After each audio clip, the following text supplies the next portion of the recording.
welcome back to the Blue Collar Off-Road Podcast, episode 212. I'm Graham. I'm here with Luke, Cody, and Richie, and we have Kyle Orszula. Oh man, did I just butcher that? Just a little bit. No, Orszula. Orszula. Okay, you gotta God, this guy accent sucks. that U in that. Orszula. As soon as I said it, it just didn't quite sound like we had practiced. Everybody Yes, does we it. have to practice getting the last name right. Ayashua. Oh yeah, brings us back. It's still Ayashua, by the way, in case you forgot. Always good to see Graham mess up a last name. Brings us back to our roots. Anyways, so yeah, welcome onto the podcast. I'm happy to have you on. Let's just kind of fucking hop right into it then. Tell us about yourself. Where are you from? How'd you get into wheeling? What do you have now? What's the build for it? And kind of all that yada yada. And we're gonna interject a million times, but enjoy it. That's all right. Yeah, so I'm from Michigan, Grand Rapids area. I Flatlander. started wheeling. Yeah, it's pretty bad up there. I started wheeling in I think I was 15 years old. My dad had a mega cab, Dodge mega cab with a Hemi on 35s. And we did nothing but Michigan 2 tracks, mud holes in the snow, breaking through ice, all that stuff. That's kind of how it all started. That's a crazy first wheeling. Yeah. It's a huge fucking Yeah. rig. A friend That's crazy. a friend of Richie and myself bought one of them as his first nicer vehicle. He bought a I forget what year. I want to say it was like an 06 or an 07 Power Wagon with a Hemi in it, and it had all of the Rubicon features, so it was surprisingly decent. Just running around. It had a 4-to-1 in it. I'm pretty sure it had a 4-to-1. It had 456s, if I remember right, in the diffs. It had electric lockers and a sway bar disconnect. And a winch. Yep, it came with a Warren 12K. Damn, wait, that's actually sick. What? Yeah, the third gen and up power wagons come from the factory like that. Huh? That more. I never even knew that. That's pretty sick. Yeah. But it's a long boy. I'm sure that breakover angle must be terrible. Oh, yeah. 180-inch wheelbase. God damn, that's crazy. So that's what got you into starting to get off-road, and I'm going to guess that wasn't your first rig. Definitely not. That it kind of just mowed through everything you put it through. But once it was stuck, it was stuck. Yeah, that sounds We had a about right. winch. We had a winch on it. We've wheeled with other Jeeps and stuff, and they would pull us out. But once it was stuck, it was in there. Definitely not my first rig though. What was the first rig that you bought and started building yourself? So when I was 16, I bought a '96 Cherokee. Of course, it was a 96. Hell yeah. Fun Yep, year. yep. Best year. Is I it? think it had a I think it's 3-inch the lift on one-time- it with 31s. I don't think it is the best year. I think that's the shitty year because it's one time only for electrical and all the other things. No, well, so Yes. it's it's a toss up. Everybody says it's either the 95 or it's the 98 are the best years, right? If you like new body, then it's 98. If you like old body, then it's 95 because some 95s had the HO, right? Yeah. So, sorry, Graham, you are right, but I am I'm biased. Part of me towards the 96s because my first X-ray was a 96. Oh, I didn't know that because I didn't think Ponscom you was- had rig other than this one that doesn't move. At least there's a motor in mine and transmissions in mine. All right, bitch. Damn. but yeah. So I'm a little partial, just a little bit. But yeah. it So was okay. bone stock, though. Bone stock. So then, were you? Yep. You wheeled it bone stock or? Maybe for a little bit, just the seasonal roads up there. You really don't need much to get around. Not too long after I think it was Craigslist back then. that I bought a 6-inch used lift on, and then some 33-inch Patagonias. Ooh. The Really padded crazy. Yeah. Gucci's. Uh-huh. Yep. And to clarify, what year was this? That was 2016. Holy shit. Okay, so yeah, I was trying to think of like, I don't know. I'm so used to like what everybody like first rig like time frame rise, and I'm like, okay, so he had Patagonia, so it couldn't have been that long ago. But damn, so did you learn to absolutely hate the Patagonias or Yes, absolutely. I actually bought them. So the neighbor was a tire salesman, and I think he was the manager there. He ended up getting me hooked up on them. They were super dirt cheap, and I think it was when they first came out, if I'm not mistaken. Yeah, there's a reason they're dirt cheap. Yeah, I fell into Yep. a very similar trap. I think I bought mine in like 17 or 18. would When have they been were 18? still, yeah, they were still like fucking pretty new. Um, Yep. and I was like, oh, $300 a tire for a 40? This is gonna be dope. It was, in fact, not that. So I'm gonna guess you did the traditional 6.5-inch Cherokee lift with the classic old short arms, and then possibly a locker, and Yep. Yep. wheeled I it like that for a while. did a 6-inch lift, and then I could put I might have welded the rear of it. It might have been open though. It's been so long, I don't remember. I've been through a couple rigs since then. But wheeled it for a while, and I think I put Core 4x4, if you guys know them. I think it's Oh just an yeah. Amazon brand. Put some short arms on it, and then a 6-inch leaf spring out back. The core stuff's pretty decent, to be Yeah. honest. For Everyone, it's okay. I just every time I look at those stupid kinked short arms, it always gets me. Yeah. Yeah, but then It again, just if you're pisses me rocking off. if you're I mean, I rocking short understand, arms, like, then it's you're a still on a budget. Dana 30. It's a So like budget short arm, like and it doesn't matter. Like realistically, does it affect the strength? Probably not that much. But it's still just so stupid looking. It's not bent; Mhm. it's kinked. Yeah, they're definitely kinked. oh my god, I just realized you're right. Yeah, they are kinked. They're Yeah, not it's bent. kinked. They're yeah, it's like a little dent on top. Yeah. Oh my god. That's so funny. Yeah. Super budget. I was in high school, so I couldn't afford much. Yeah, I mean, Hey, they like I work said, well though. They did. They did their job, that's for sure. I've actually had them on 2 rigs. There so, you go. I know what you're wheeling now. How did we get from there to here? Oh boy. So from the Cherokee, that ended up getting totaled out my last day of senior year. I actually had an old friend rear end me at a stop sign and ugh, trashed the An old unibody. friend. no Yep. longer friend. Correct. Yep. Oof. And from there, I got a TJ, a 98 TJ 5-speed, 4-liter. Did a 5-inch lift on that, lockers front and rear, 35s, and wheeled it from there. I went up to Moab, Utah with my buddy Ty. I don't know if you guys have seen his Colorado. Jake's good Uh, friends with him. Yeah, I think that one was at AOP, or am I Yep. thinking of the S10? Nope, I it might be was thinking of it the was that S10. Colorado, the silver Colorado. Yeah, he's on 43s, right? Yep. Yeah, that's a big fucking rig. Yeah, it's definitely a trail whale. Yeah, that's putting it lightly. Richie is our No. resident trail whale expert. No, I'm not that maybe. much of a Bert. oh well, no, because you had the Dodge. I think is what I said. Yeah, you had Oh, the 1500. Yeah, yeah. That's pretty damn close to a trail whale if I've ever seen one. Yeah, definitely. I have to argue because it's the same wheelbase as the Comanche.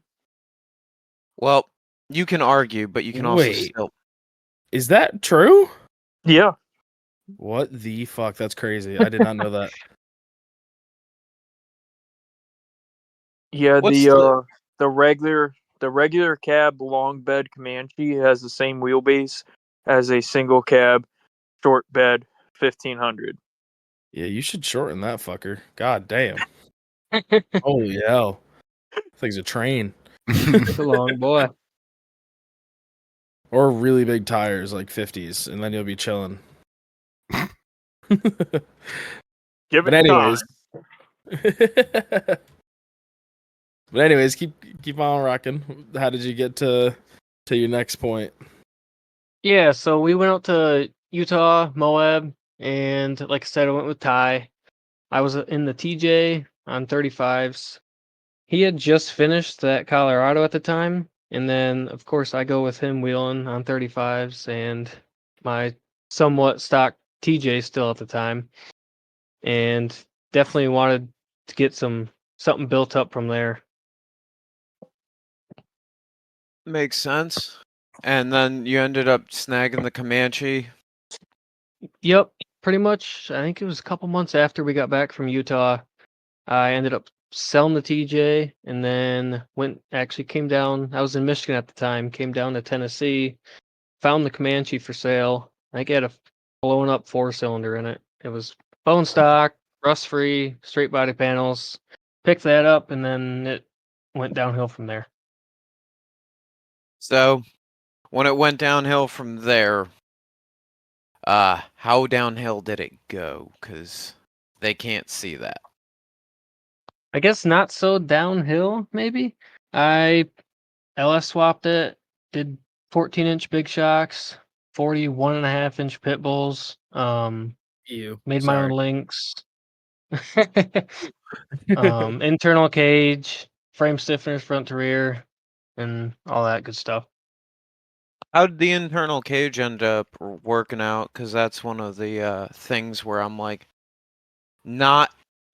I just can't get down with it because I'm too big to fit in the, or I don't want it that close to my head, I should say. Yeah, I don't see how an internal cage would work. Yeah, it's definitely tight at times. I'm not a huge guy, so I kind of fit in there nice. I ended up lowering the seats a little bit, but That it's makes a definitely lot kind more of in your sense. face. So Yeah. did you do the cage yourself or Yes, yep. Me and a friend that knows how to run a tube bender did the cage. I didn't know at the time, and honestly, I'm still not very good at it. But he's the one that ran the bender and bought some tubing and started bending tubes and made it work. Okay, Yeah, the so biggest thing I Go ahead. found when it comes to bending tube is it's just you gotta sit down and find a couple of pieces that you really don't care about and have like a little bit of wiggle room on fucking up with. And so I started out with doing like the A-pillars on my Jeep, and you can clearly tell because one of the tubes been bent back and then bent back again, so the bend looks a little wavy. But you Yep, know, hey, whatever. We're here. yep. It's held up for long enough now. I haven't like dropped the rig onto that section, but whatever. We'll figure that out when we get there. So did you end up doing like the O5 Plus because it's wide as fuck, but I can't tell if that's just the tires or if that's the axles. Yeah, I've got 9904s in it. All right, so you're the same width I am. It's just the tires. Yep, there is spacers on there because when I built it, the coilovers aren't. I believe they should be tipped in more so the tire would come up and hit the coil springs. I ended up running into a slightly similar problem because where I originally wanted to mount them, I was running into the brake booster, so I just couldn't end up fitting them there, and I had to kick them off at the axle side a little bit, but it works, and Yep. I'm not complaining that much. I also didn't realize how much bigger a 2.5 was going to be than a 2.0, but you know. yeah, it's Yeah. a sizable difference. Especially when you're like when you have an air shock and you're comparing the two, like it makes it visibly really easy to see the big difference. And it's just like, damn, like that is a sizable. So now I want to circle back really quick to when you built the cage. Now with all these different Manches that are out and about that you could have taken like inspiration from, what was the main focus for going with an internal over doing like a hybrid or yeah, I guess you could consider any external on a hybrid. Like what was the thought process on that? Honestly, I went with the internal because I liked the way it looked from the outside, just kind of plain, and so it kind of looks still like a Comanche. But Mhm. now, after if I could go back, I'd probably definitely do a external cage. Why is that? Just room wise inside the cab, Okay. Okay. Yeah, it's a little that tight. makes sense.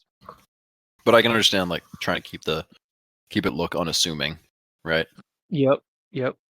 Yeah, it makes me think back to wow, I had his name and I just completely blanked on it. Who you got your red labels from? Graham. Harry.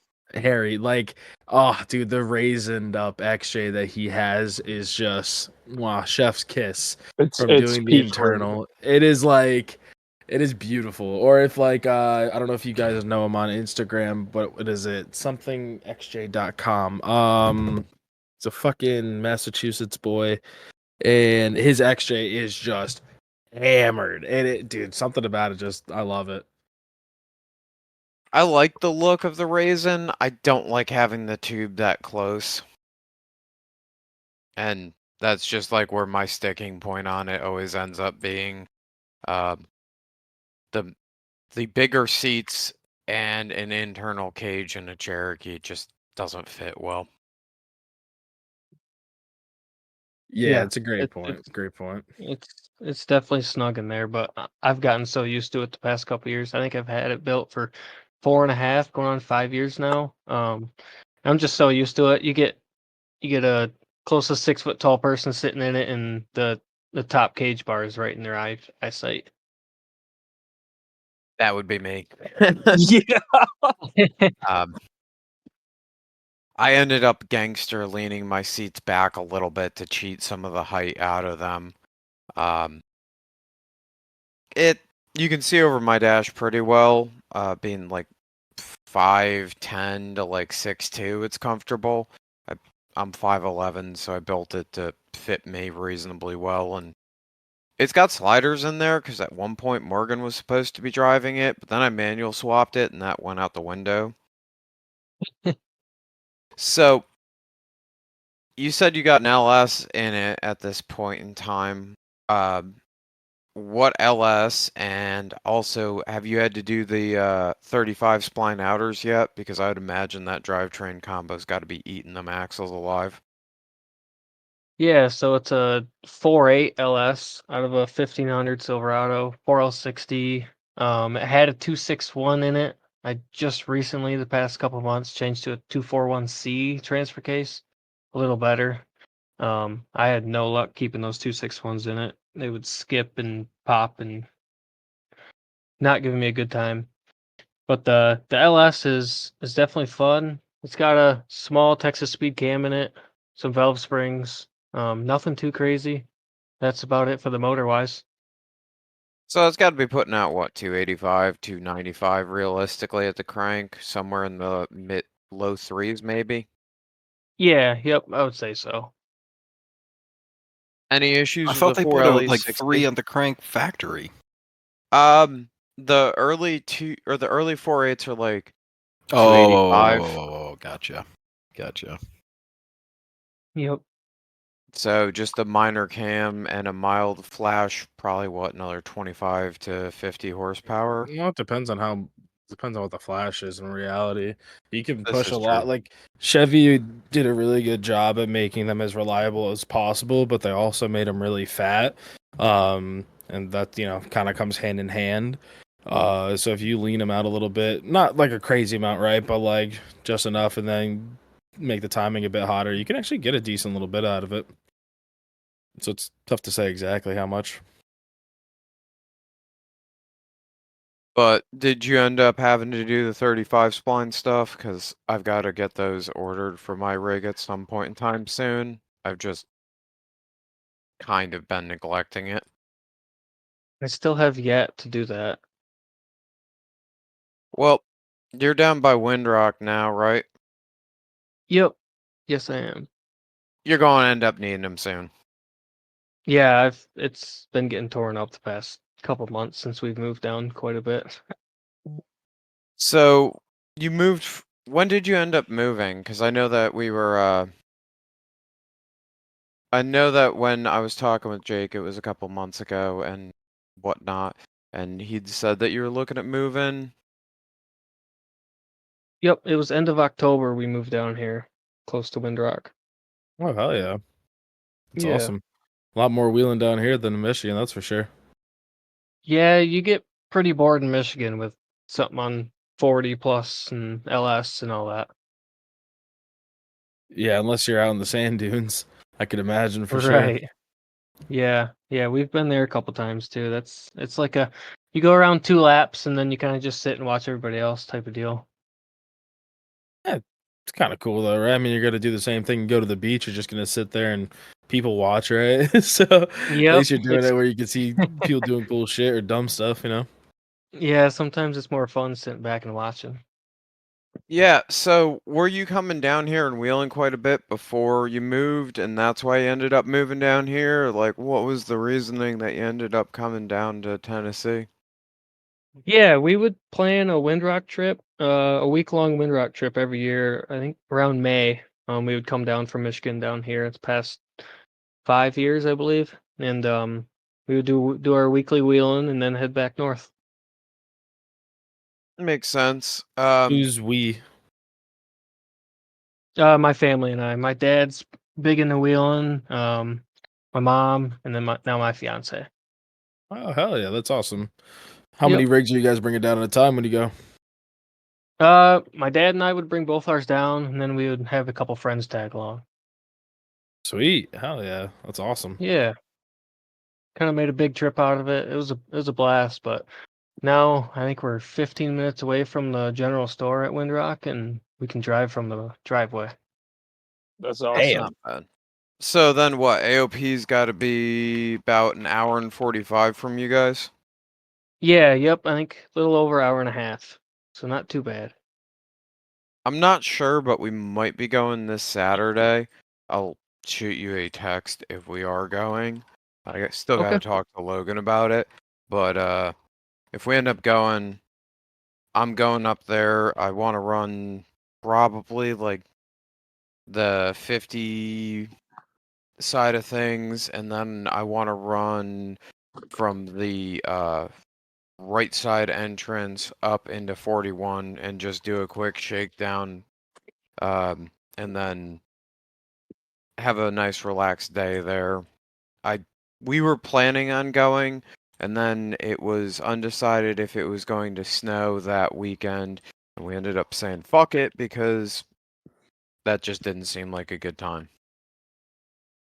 Yeah, the snow definitely put the twist in things. We went up the mountain up to Windrock, and I think it was 2 weeks ago when we got all the snow down here. I think we got Yeah. 6 inches or so. We went up there, we did 15. Well, first we went to the overlook. We were gonna keep it mild, and then I had the bright idea of going to 15. Went up 15 and slid into a tree. We were sliding all over the place. I kind of split open my door. I don't know if you guys seen that on Instagram if you're following, but split open my door like a tuna can. Hate Let me when that guess, it happens. was right at the top ledge. You got all the way into the left side and got stuck against the wall. Yep, right around that tree right there to the left. I almost ended up there, but I ended up shoving the back section of the cage into said tree with the wheels cut, and was able to get the front end to move over and kind of pull myself off of that wall before I ended up going there or going up that. Yeah, that would have been nice for sure. That's kind of where I wish I would have done a bed cage or external cage more so. I don't even have rock sliders right now. My rockers are just getting crushed. How does So then how'd you tie the cage in out of curiosity? The So it's unibody tied probably. in. Yeah, yep, right to the stiffeners. Alright, that makes more sense. I was just like, because normally wouldn't you want to just land it on the slider legs and all of that? Right, yeah. If I was to do an external one, I would definitely just land it on the slider legs. Now, when you did the 4-link in the rear on that thing, were you shooting for any specific set of numbers or just kind of trying to get them in where they fit and go from there? Yep, I bought a set of brackets from a company, and I was gonna just, well, I don't remember what the company name was, but anyways, I bought a set of brackets from them, tried fitting them. They were way too big and chunky, so I decided to go Barnes way and got their link brackets set up. Just fit it where it could fit and welded it together, honestly. I haven't ran any numbers on it, but it seems to work pretty good. There is something to be said for packaging it where it fits. Yeah, for sure. You only got so much room to play with under these things. So, what's your take on Southeast wheeling? Has it only been going up to Windrock, or have you gone up to Harlan yet? Because you got to be pretty close to Harlan if you're at Windrock. Yeah, I think we're pretty close. Haven't ventured out that way yet. We've been doing a lot of windrock wheeling, trying to hit all the double black trails. Since we're so close by, we can kind of make it a Saturday thing. And then I've been to AOP. Um, we were at Hollerwood a couple years ago in Kentucky, but for the most part, it's been a lot of windrock riding right now. Windrock's good. I used to have a much more negative opinion of the place than I went there. It's not. It's cool. Everything's really spread out. There's a lot of running around. Yeah. We ended up doing 15 into Little Mule and school bus, and by the end of that, everyone had something that was fucked up on their rig. So we ended up deciding that Mexican sounded like a better play, and Mm-hmm. Yeah, those are you good know. trails.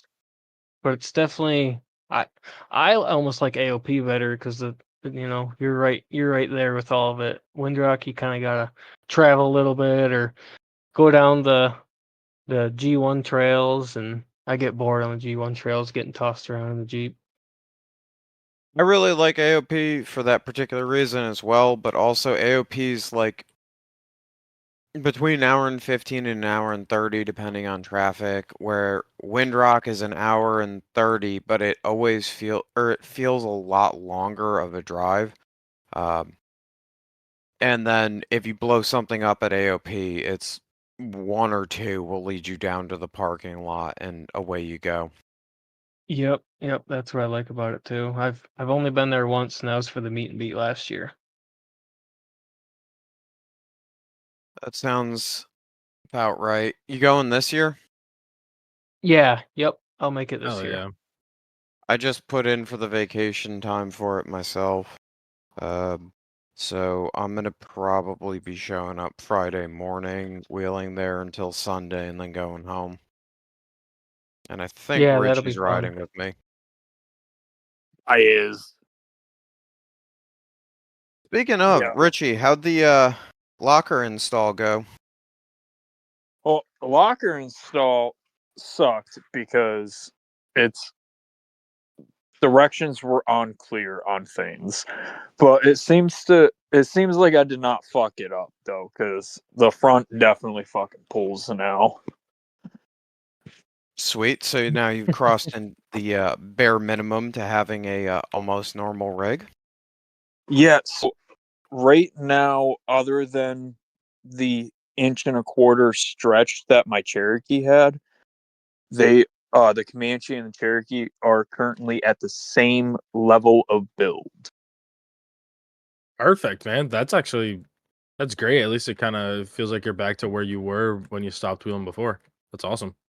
Yeah, I'm pretty excited. I've been dicking around in the woods for the last 3-4 days. Hey, as With long as it's not in the school zone, that's okay. but Freeze. I've been going up there with my boy, and he's been real excited. He's been asking every day to go up, and it's very exciting because I can actually do stuff. Yeah, he's actually big enough now that he can sit in the seat in behind a seatbelt, and you're like, okay, he'll actually stay in the seat. You don't have to worry about him No, falling out. No, he does not stay in the seat. Well, okay, yeah, you're right. He's rambunctious, but like, No. I mean, the passenger seat belt in the Comanche doesn't lock in place, oh, and it okay. doesn't act, so it's still like pulled out for an adult. You Oh, should jeez. probably go pop that panel off and like spray some WD-40 or something in there if you're gonna throw Richie Yeah. in there. Yeah, but I'm also figuring out right now how to mount his car seat in there too.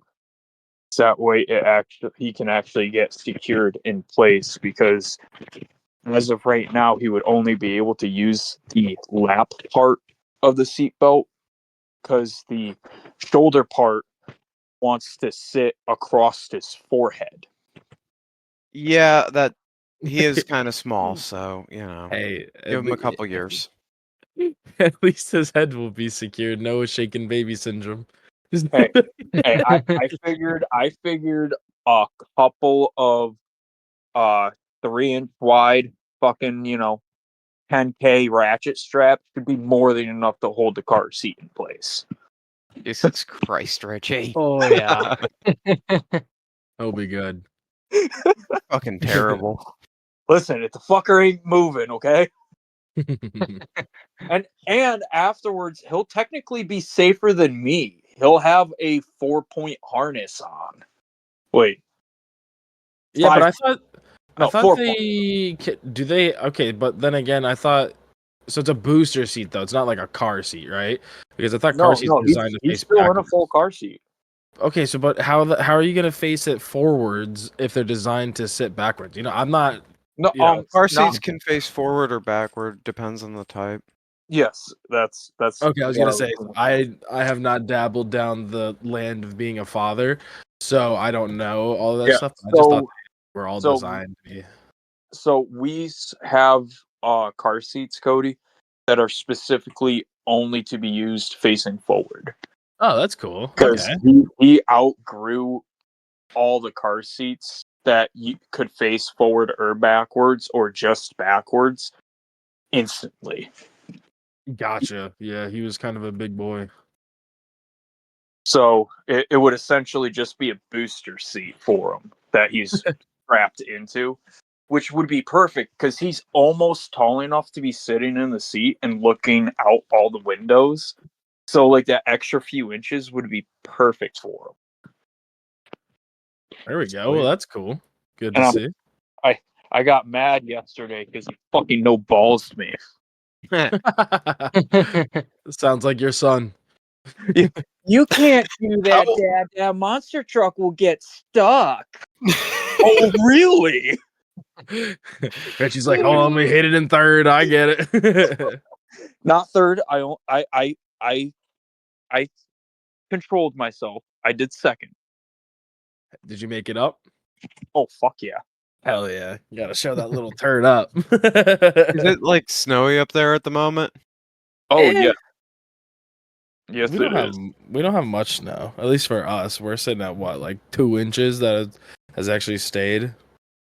So right now my woods has like 4 or 5 inches in it. Oh shit, hell yeah. It's funny, I was when I was plowing the last storm, all I could think about was I was like, damn, this is like the perfect fucking snow to go snow wheeling because the ground wasn't really frozen and it was like this perfect like fluffy snow. Oh, it would have been so good.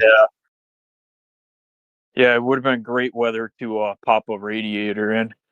Yeah. Dude, yeah. we were pushing through like a 1.5 to 2 feet of snow, okay? Stop blaming your old Jeep on that. I'm not blaming the Jeep, I'm blaming the snow. Oh, that was such a good day. That's like burned into my memories. At least you didn't have to drive it home. Yeah. There was a truck with heat. I was so happy. Same. I still want to know how I ended up in front. Bad decisions were made by all.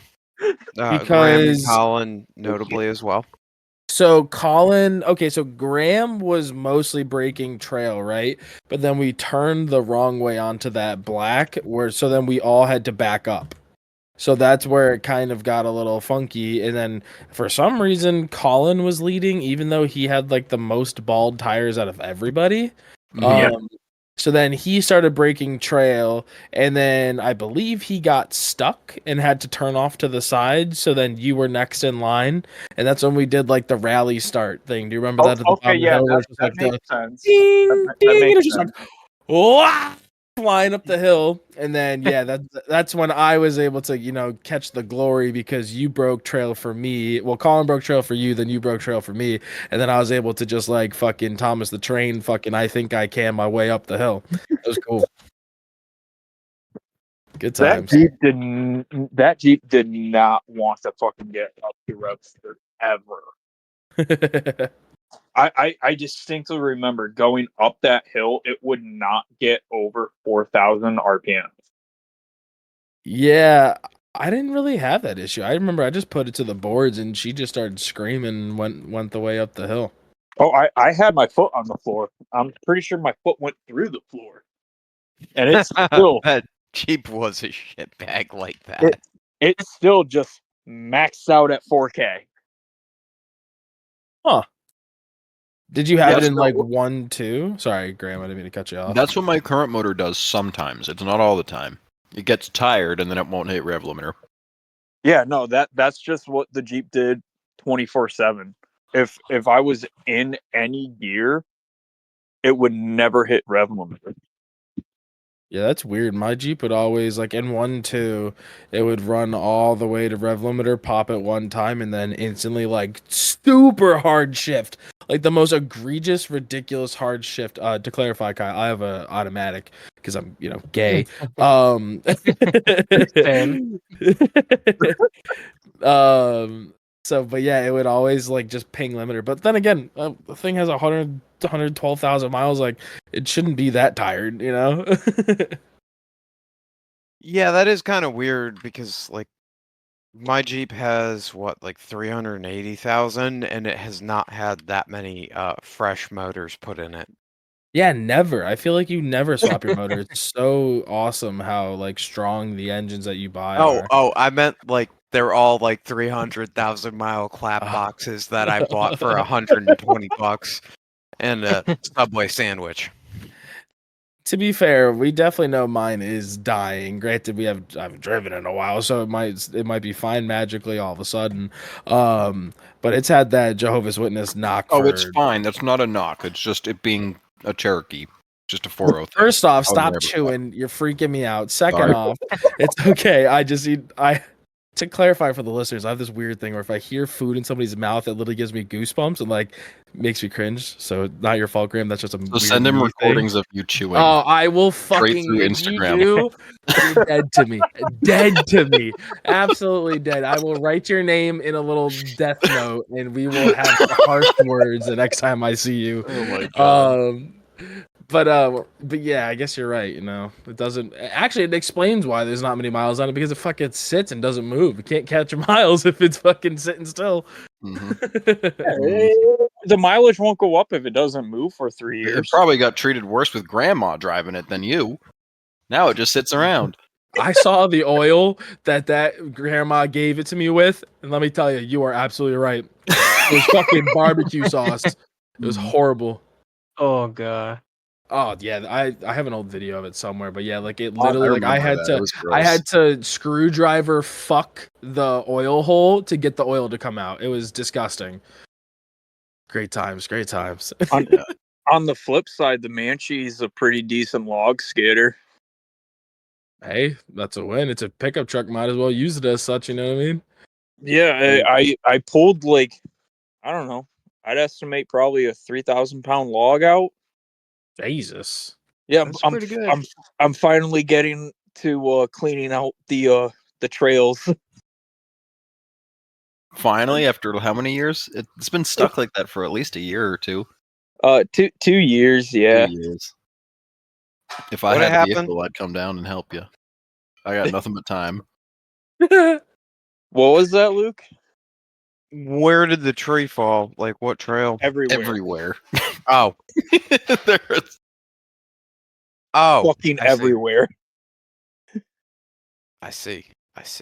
You have the bottom access to the Oh. green loop to the plateau, and that's like the only clear trail. The ledges on the far right are like hammered with fallen trees. It's Yeah, pretty wild. I haven't gotten that far yet. You can't blame you, man. You're a one man show with the baby. You know what I mean? Like, can't expect you Hey. to be fucking Superman. Hey, I'm like this close to pulling the trigger on like a small fucking climbing saw or some shit for Richie to use, because he's getting Child ready labor. to go out there with me. Child Okay. labor. To clarify, climbing saws are more powerful than big saws. Yeah, but they're because yes, and they're more dangerous. tiny. Yeah, but climbing- they're tiny, and he's tiny, so it no, works oh out. Jesus fucking Christ! Please do not. Whatever, enjoy. I will love your don't see son what- armless. It's okay. He will I still. don't know what the math here is, Cody. No, Looks it's, like he's it's just, gonna bro, look they're like he just- belongs on the foosball table. Jesus Christ. Hey, I'm stressed. my daddy taught me how to use a saw when I was 4. He's turning 4 this year. Excellent. Is he Perfect timing. actually? Yeah. Oh, Sounds about okay. right. I don't. Just don't do it. Don't genuinely though. Don't do a climbing saw. Like actually. No, because I'm they're- 100%. Okay. I'm joking. All right. Give him like He a 20 is inch bar not when he getting can. his own chainsaw until he's at least 8. When he can hold a 20-inch bar, then it's time for him to be using a chainsaw. And Cody, I hate to break it to you, but he can. God damn, that boy's a fucking animal. Jesus Christ. That's crazy. Oh my god, time flies. I got a 455 Rancher that I threw a 20-inch bar on, and he was walking around with it last summer. That's Damn. fucking nuts. I can't even fathom. Wow. How tall Hey. is he now? Like 3 feet? Oh, he's more than that. He's almost 4 foot. Jesus. He looks like a little Oh. mini adult running around. It's kind of crazy. What is it? He's like 43 inches, I think. Damn, he's close to Graham's height then. That's wild. Yeah, I know. Crazy. Fucking- He's like almost a perfect size to steal Graham's Jeep. Me and Graham are the same height, so I'm making fun of myself here. God damn it. Yeah, but Richie's not gay, so he won't steal an auto. Oh, good. It means my Jeep is safe. Perfect. Yeah. Oh, thank God. I was nervous for a second there. Yeah, if he's going to steal a rig, he's going to steal a rig that's cooler than his dad's. I mean, I won't lie there. Graham, better watch out. Link. My rig's not No, cool. What are you talking about? He actually almost What is started. Reggie's? He actually almost started the Comanche on Sunday.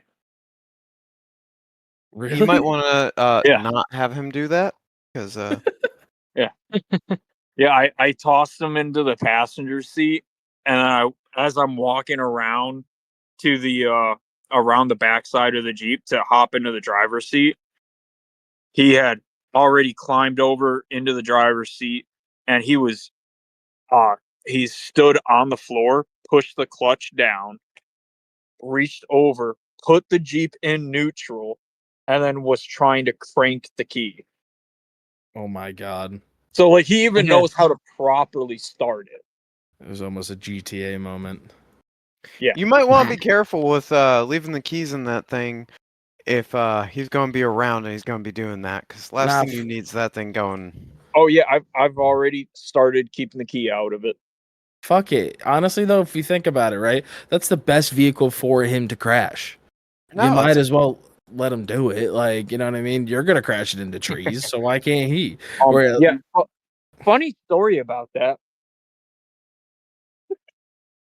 On Sunday, while we were in the woods, was up at the plateau, and I came back through the creek. And right as I came out of the creek, Richie said something to me. So I just kind of like subconsciously, I turned to him real quick to try to like hear what he was saying. Totally fucking hit a tree. Excellent job there. Right into the tree. Stalled the Jeep and everything. Richie looked up at me and was like, "You silly goose." Very nice. So, I take it then that the locker's working out pretty decent, and the manual is still enjoyable. Yes to everything. So, Kyle, why'd you end up throwing the 4LE60 in there? Was that just because you wanted to have an auto, or? So when I was looking for a motor or a drivetrain, I found a guy on Marketplace that was selling the 4.8, the 4L60, and the 261 out of a running and driving truck that had been rolled.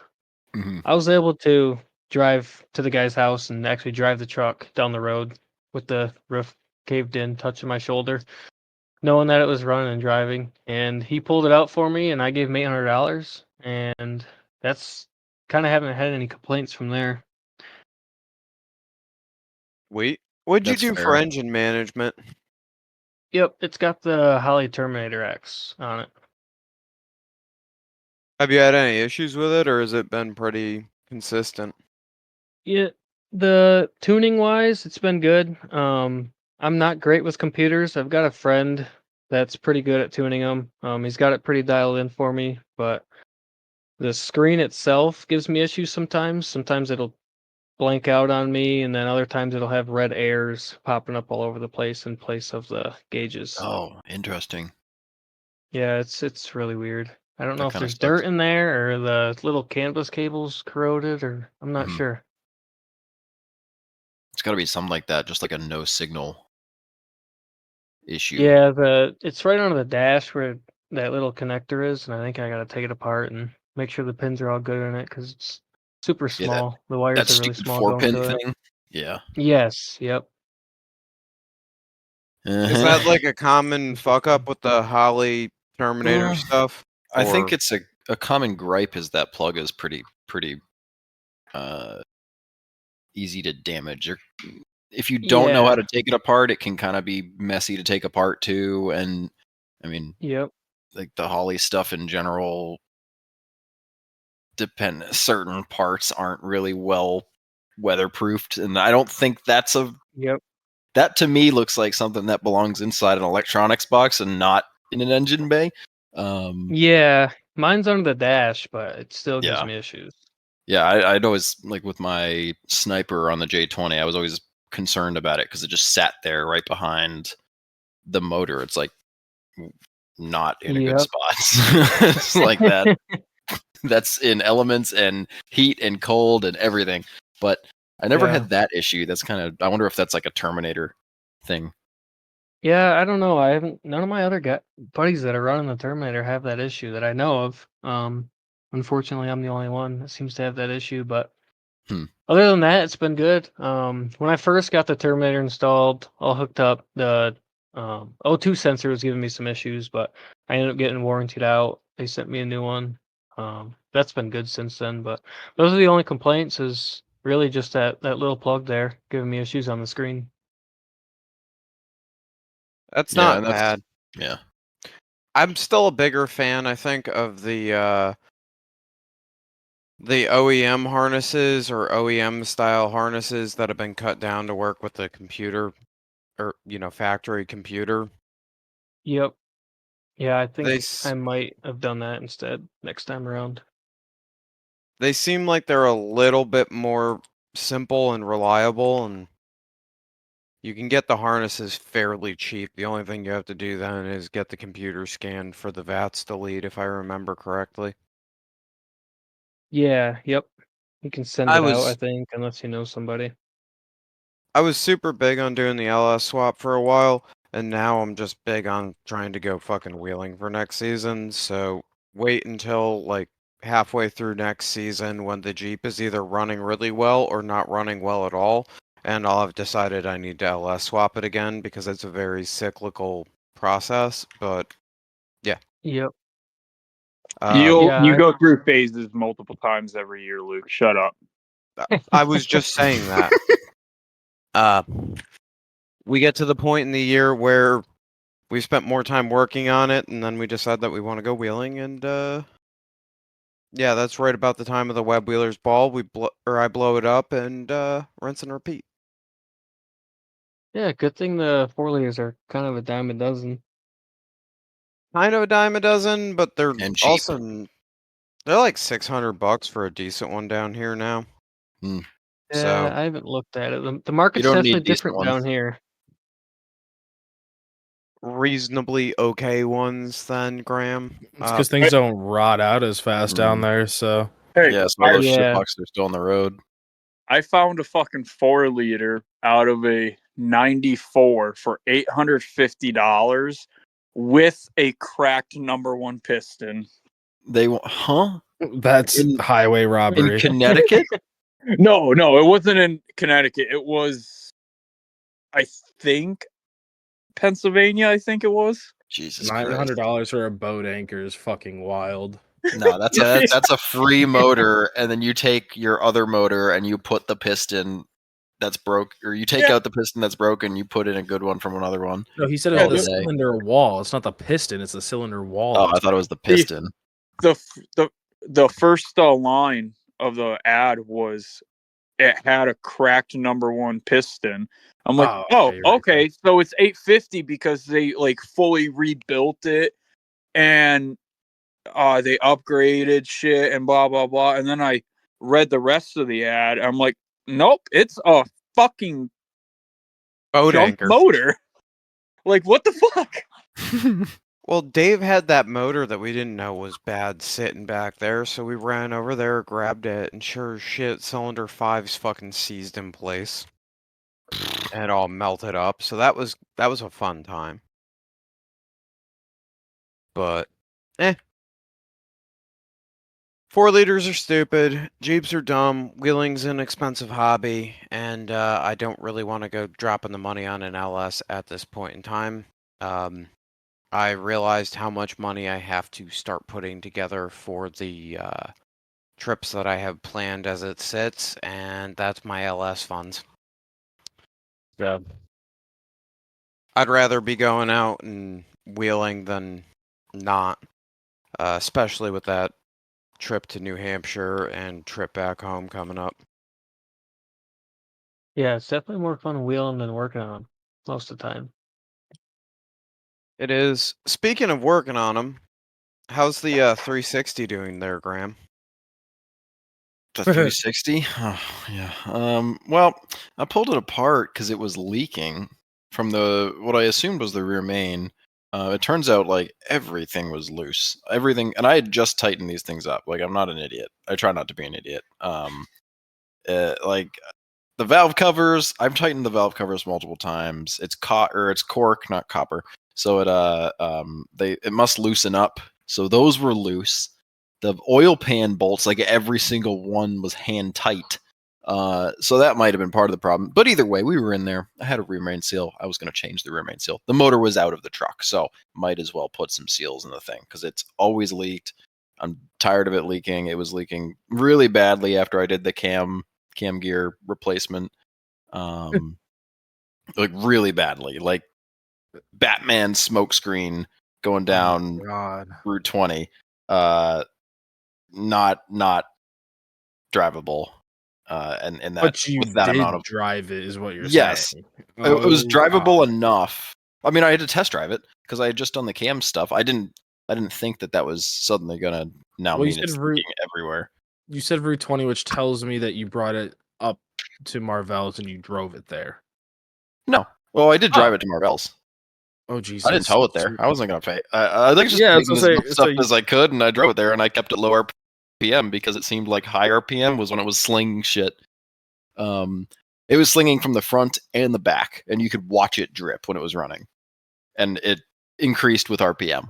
So I just kept it at like I just kept it at like $2,000 maximum RPM wise, and just putzed on over there. I had to go to Harbor Freight and pick up an engine stand too because mine's currently got a 5.3 on it that is not going in the J20 yet.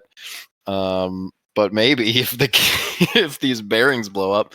So we pulled it all apart. I need to take the remain seal out, you take the main cap off, right?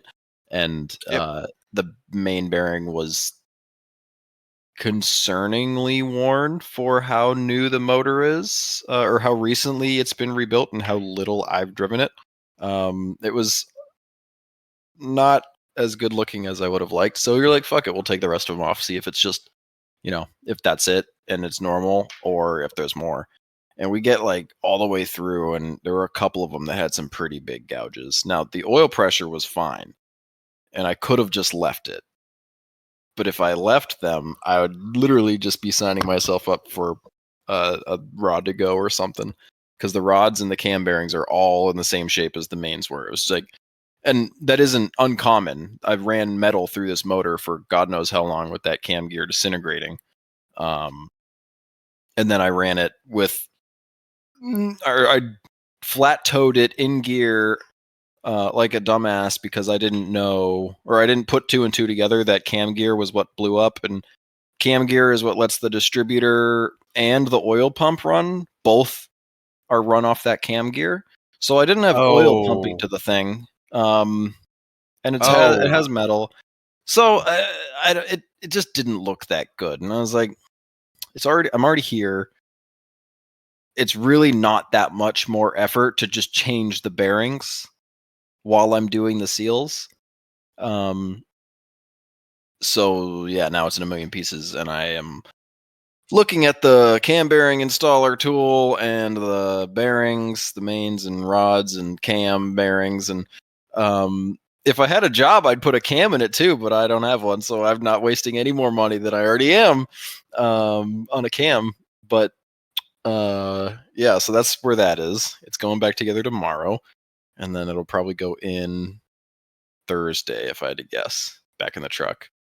We also did some other like little fiddly stuff because the bell housing that I have for that NV4500, for whatever reason, the 4.2 flywheel must be smaller than the 360s, because the flywheel just barely was scraping, or like it lathed, or not lathed, it machined the inside of the bell housing just a cunt hair, which is why it was so hard to put on the first time when I was first doing it.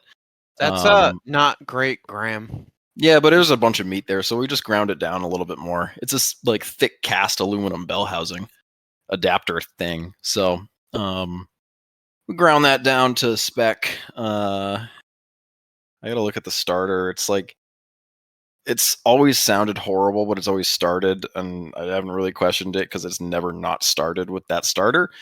But I think I might need to like align it or do something, because it seems like it's either hitting too far in or not far enough in. I don't know. I gotta, now that the bell housing is off and has been cleaned up, I'm gonna put it all to the motor and figure out what the starter's doing. And then we might run it on the stand to see if it's gonna leak before I put it all back in. I don't know There you yet. go. Technically we can do that because the sniper, or the it could be the sniper, but the Holly, or the, Jesus Christ, the Aces system, I can probably just plug that into a battery and put the fuel pump into put any fuel pump to it that gives it like 45 psi, and it should. Did I fire, just hear so. party in the USA, or is that, am I going crazy? You're going crazy. I heard it too. Okay, yeah. So fuck you, Graham. All right, I know my Miley Cyrus, bitch. No, I'm just kidding. So yeah, that's been a whole thing. And then when I'm waiting on parts for that or doing other stuff, I'm plodding away in the Dodge. I have the floor pans almost completely done. I just primed the underside of the last seat bracket. I'm going to weld that on tomorrow. I got to do a couple more like fill welds on some of the shitty sheet metal sections that I was stupid, and I tried to do the panels flush with each other, and there's a couple spots where there's like more of a gap than I would have liked, so it's a lot of filling shitty 18 gauge sheet metal or whatever That thickness sucks it ass. is not fun, and I don't have the wire thickness to do it well, so I'm just running low wire speed and low, or normal wire speed and low heat, and it's just a pain in the ass. You have to do like 10 around the whole thing and then let it cool, or it just starts blowing holes through everything again. And I kept getting it's like about done. The floor pan is in. I just need to finish the welding around it. So I'm going a little faster and I'm blowing holes through the fucking thing, making more work for myself. So trying to get that done, and then I can focus on what's actually needed work. I mean, that needed to be done. I'll have cab mounts all around on the truck. It's never had the front one since I bought it on the cab. They've been rotted out since, since the beginning, and it feels really good to have them done, like have them done properly. But at the same time, just so much work. But yeah, I guess that's the nature of the beast, though. Yeah, well, once I can get all the interior stuff out of the shop, I think just mentally it'll put me in a way better space, because I'll just like have more space to work. Because right now everything is either on the couch, or in the bed, and I just have I had to pull the front fenders off to get to the firewall. Because my biggest pet peeve about doing floor pans is you can never like get to shit. So it's like I'm taking the dash out, I'm taking all the stuff out, I'm doing this properly. Like I don't want to have to do this again on this truck. The inside stuff, I'm going to do rockers. They're actually really easy. At some point I will swap them. It's just I don't have the time to do it right now. So I pulled the interior out. So I pulled the front fenders off, and I pulled a bunch of shit out of the engine bay so I could get to the firewall to like get that all welded in and made it up properly. And I pulled out all the shitty sound. I don't think it's sound deadening, just like insulation that they have in there. That's just in mouse dinner waiting to happen. And yeah, just the floor pan snowballed, but so it looks really bad, but it's really not. Once the floor pan's done, I can put the fenders back on. I can put the interior back together, and there's a couple little piddly things, but like visually it won't look like a bomb went off once I get that painted and everything back in there. So just chipping away one thing at a time. Floor pans suck. Yeah, they're never fun. I'm pretty decent at them. I just hate doing them. It just you get halfway through and you're like, why the fuck do I do this? Why do I buy rusty things? Yep. I bought non-rusty things, but they're 2-wheel drive. Yeah, that's stupid. I'd still rather do a 4-wheel drive swap though. I think that if I were to have to do that, it just makes more sense to just put Super Duties under it, because the front. That's what I mean. Just put a Super Duty in the front. Yeah, but then once you have to change, I thought those were passenger side drop. No, it's on the driver drop on Dodges. Really? Mm-hmm. Yeah. Second gens are driver drop. Mm-hmm. Oh. Yeah, actually, you're right. First gens are passenger drop. That was one of the difference when they went to the coil springs. Okay, maybe that's what I was thinking of, was the fucking first gens. Yeah, the first gens are all passenger, and they just had to be different from Chevy, so they've got different inner lengths. I had a set of Super Duties floating around to go into my second gen for a little while. Yeah, it's definitely on a 2-wheel drive truck. If you were to do a 4-wheel drive swap, that would be the play. Just run the Ford radius arms with the whole Ford front end I would just setup. I would run that, and I would skip the Dodge axle. I really would. The ball joints on those Dodge axles are absolutely god awful. You can't keep a set of ball joints in the thing unless you do a ball joint eliminator, and it's like $600 to do that and install them, and then you're pretty good, but you're still dealing with like shitty-ish geometry and like just crappy suspension design from the early 2000s, and just all these little problems when you could just put in a axle that has good ball joints that don't wear out in 100 miles. And I think the ball, sorry to like completely go on a rant about the Dodge ball joints, they're like offset. Suck. They're offset. They're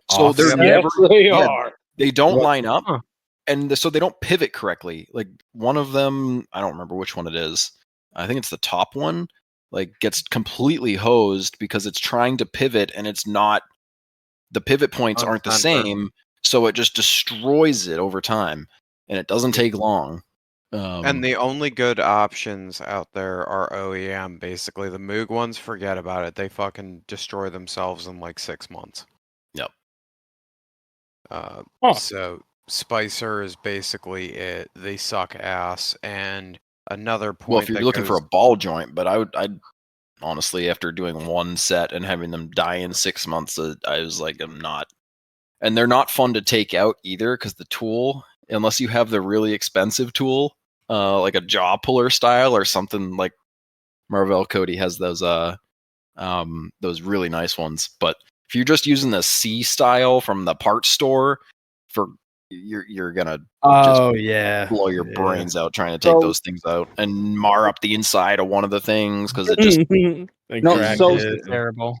the 30s, the Dana 30s are similar, but it's not as bad because it's not as big. If it was it's the same thing probably, just shitty design. So I got pretty good at just doing the ball joints with a fucking hammer on my second gen.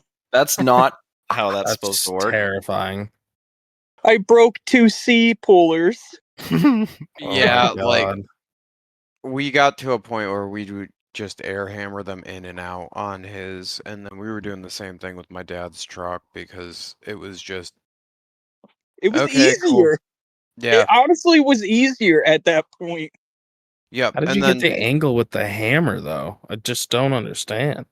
Air hammer with an extended bit. Oh, okay. Yeah, well, cheating, but yeah. Worked. Yeah, that definitely worked. A hammer with a really long, beefy punch works too. Yep. So on the Dodge axles, there was also the split. I forget exactly where it is. I think it's right around the 2000 era where they went from the Dana 60 style knuckle where the ball joints are in the knuckle to they went back to like the if I remember correctly, they went back to the in the C ball joint location like you have on the Dana 30. Or I might be wrong on that, but I'm pretty sure that there was something really fucking stupid about the later ones. I believe on my 01, the ball joints were set up like the Cherokees. Yeah, I'm pretty sure that the 60s are the same way. I can't remember if the AAM 9 1/4 is the same or not, but I've never fucked with one of those axles. Another point where the Ford axles would be better for a swap is you can get them with 410s, and with 410s and 35s it equals out to about the same gear ratio as factory tire size with 355s would be. The more you know. Yep. I've thought about it, and then I always end up reverting back to it's the daily driver, and I don't have that kind of time available anymore, so it sucks, but is what it is. If only Graham had that thought. Actually, no, you didn't really. No, I take that back because I'm remembering that your Dodge was having like actual issues when you put it under the knife. Yeah, it wasn't like I was like, oh, I'm just gonna start this project. It was the truck just sucked to drive. It was an absolute nightmare. We basically just learned how to make it shift because it just wouldn't shift at a second or into second. So getting it going from a stop was like you had to just floor it and then let off and then it would shift. And it just kept getting worse and worse and worse. And it wasn't getting better. It was getting harder to do. And I'm sure if I was driving it in this cold, it wouldn't have been fun or happy. And I would have been stuck with a truck that, while not apart, was barely driving. So, yeah, it needed this. The other factors at play that have sort of made the Dodge project more complicated, like the J20 continuously being a problem after not being a problem for months. And then the whole work thing, it's definitely made it a little more difficult to focus on it, but I need to just buckle down and get that one done for sure. Are you like 50% of the way there? Where are you thinking that you're at progress-wise on it? I think labor-wise, I'm probably about 50% or more. Like realistically, I haven't put as many hours in as many people would probably think that I have. How long it's been apart, which is good because that means that it isn't going to take me that many hours to actually do the rest of it.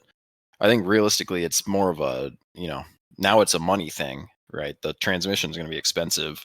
So I'm trying to figure out whether I just pick my battles with the 6-speed and only put in the parts that I need, or if I go and find an NV4500 for a Dodge that doesn't need a rebuild, and I can just slap it in and then rebuild the 6-speed, at a Different time. normal pace Yeah, or there at a you go. different time, and then have it not be like a crunch to get this in, and it needs to work because it's gonna be, it's the daily driver. So I can't have it be junky. I can't put the transmission together poorly. So, yeah, there's just a lot of factors to consider with that one. Now, the NV4500, is that an auto or is that a No, manual? it's a No, manual. 5-speed. 5-speed. Oh, okay. I see what you're saying. Gotcha. Yeah, the Gotcha. 56 is the 6 speeds, and then they went to the G56s afterwards. Yep. Okay. Yeah, I haven't, dove down that whole thing. So still don't know much about it.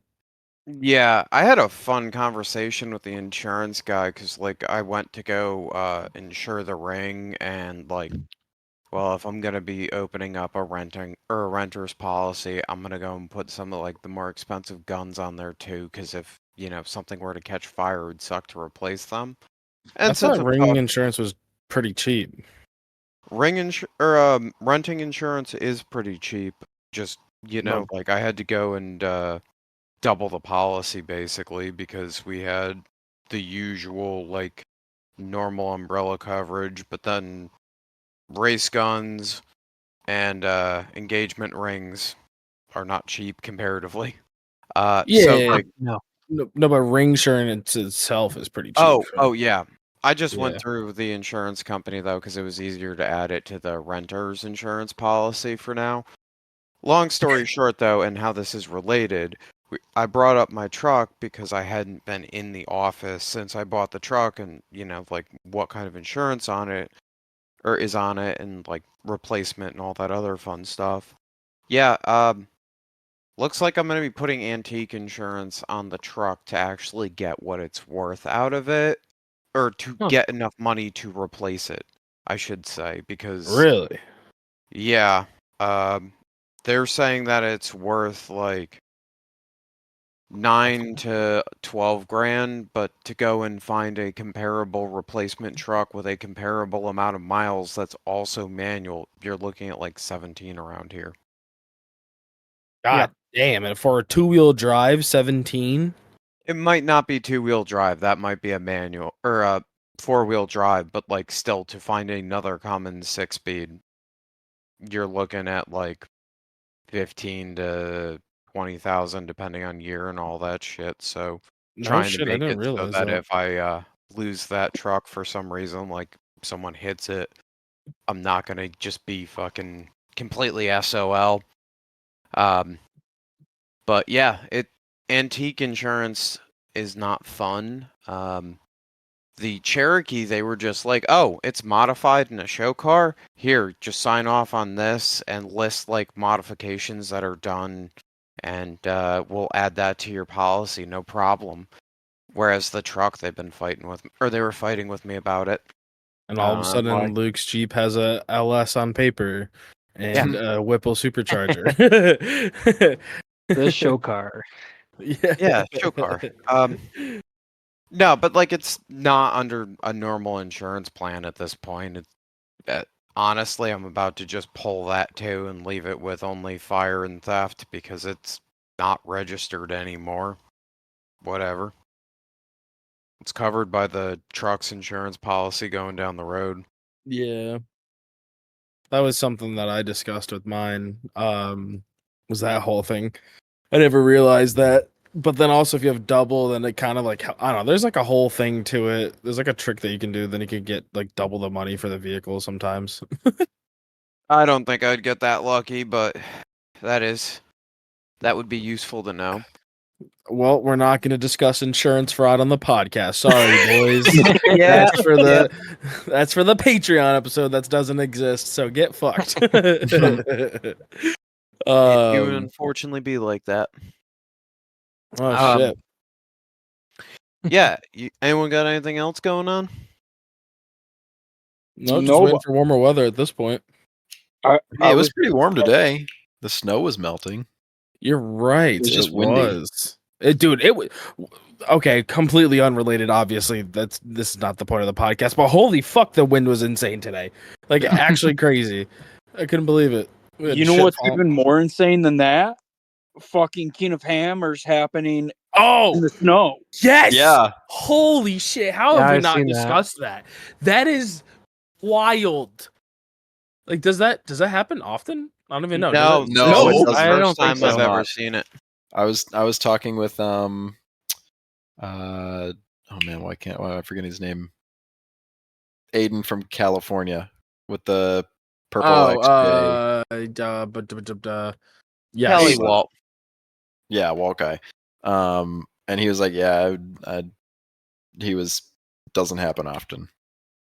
So because like I know that they get frost overnight and like different shit like that, right? But no, that's like straight up snow. And I guess Yeah. it's been like 40s, 50s, so it's not like it's melting, but it does. The temperature there is also going up and down because it's a desert. So, yeah, I don't know. It's pretty crazy to see it. That'll be wild. interesting. It's definitely going to be an interesting race here for sure if it sticks around. Either way, it's going to be muddy and gross. Does sand get muddy? Is that a thing? Oh, it'll be muddy for sure. It gets like, yeah, kind of blasting powdery fucking gross shit that just likes to Oh yeah.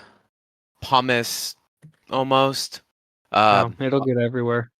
That's Yeah. a gross word. I don't like that word. Pumice? Pumice. You don't like pumice? Just feels weird You coming off never the had tongue. like some of that like pumice soap? It's got like pumice soap. Oh, the stuff with grit in it. yeah, Like Yeah. berry yeah. or Gojo. orange. Good shit. The good Gojo, shit. yeah, that's what it is. Yeah, the good Gojo. shit. Yeah, you like pumice. Pumice is a good word. Pumice. Beaver nut scrub soap. Pumice. That's a hell of a word. I didn't even know that existed. Listen, all I know is I'm kind of hoping that we're looking at some high speed snow wheeling. That would I be think it'd be fucking cool. awesome. It'll Wasn't there a definitely be. series Yeah, there was. We back in the talked day, with right? the Alaskan show that we talked with. His name's escaping me. No, not that No? one. No, that's Jant's performance that Jantz, you're yep. speaking of. But Carl. no, this was like a YouTube thing that I remember seeing, like that they were just like racing in snow, and it's very similar to like what we were just talking about. But yeah, I mean Yep. that'd be something. Kyle, what are your socials? Yeah, I actually have a YouTube channel that I've been starting to upload videos. Being so close to Windrock, it's kind of easy. That is Knockout Off Road, and then my Instagram is just Kyle_Orszula. If you spell the last name right, How would you spell it for him, just in case? ORS ORSZULA is the last name. Hell yeah, we'll definitely make sure to go check him out on all the socials, and please go give him a follow or subscribe on YouTube. Make sure that you kind of For keep sure. up to date with all of his cool stuff. Yeah, we're always breaking stuff. Hell yeah, Hell that yeah. sounds like a good time. And don't forget to check out Crawler Off Road. BCOP10 gets you 10% off of your order at checkout, and it lets them know that we sent you over. So make sure to go say hi to them. And value the time that you have with people. I know that I said this multiple times.